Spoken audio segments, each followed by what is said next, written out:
আজ চলো যেতে যেতে তোমাদের সঙ্গে কয়েকটা কথা বলি।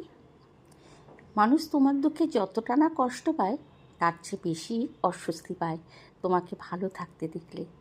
কারণ তুমি হাসছো, শান্তিতে আছো, নিজের মতো এগিয়ে যাচ্ছ, এটা সবাই মেনে নিতে পারে না। অনেকেই চায় তুমি তাদের মতো ভেঙে পড়ো অথবা তাদের চেয়ে কম ভালো থাকো। কিন্তু তুমি যখন নিজের পরিশ্রমে দাঁড়িয়ে যাও, নিজেকে বদলে ফেলো, তখন তাদের হিংসাটা কথায়, আচরণে আর অবহেলায় বের হয়ে আসে। তাই কারোর হিংসায় থেমে যেও না।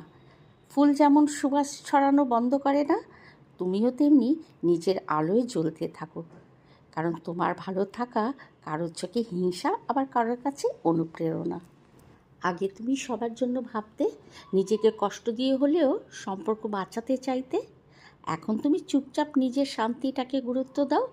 আর এই পরিবর্তনটাই অনেকের চোখে অহংকার লাগবে, কারণ মানুষ তোমাকে ভাঙা অবস্থায় দেখতে অভ্যস্ত। নিজেকে ভালোবেসে বাঁচতে দেখলে তারা সহ্য করতে পারবে না। তাই এখন আর আমি সবাইকে খুশি করার চেষ্টা করি না, কারণ বুঝে গেছি নিজের শান্তি আর ভালো থাকাটাই হচ্ছে সবচেয়ে বড় জবাব। তাই নিজের লক্ষ্যে পৌঁছে যাও, নিজের মতন থাকো, কারোর কথা শুনতে হবে না। তো চলো, কথা বলতে বলতে আমার গড়িয়াহাট ঘোরা হয়ে গেল, আর তোমাদেরকেও কত সুন্দর সুন্দর সেরামিকের জিনিসগুলো দেখালাম। আমিও কয়েকটা কিনেছি, পরে তোমাদের সাথে শেয়ার করব। এখন চলে এলাম বেদবিনে, আর আমার ঈশার যোজনা গড়িয়াহাট এলে এখানে বেদবিনের রোল খেতে ভীষণ ভালোবাসে ওরা।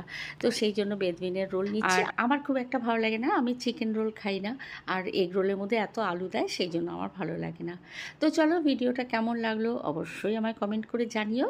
আর তোমরা আমার চ্যানেলটাকে সাবস্ক্রাইব করে আর ফেসবুকে ফলো করে আমার পাশে থেকো।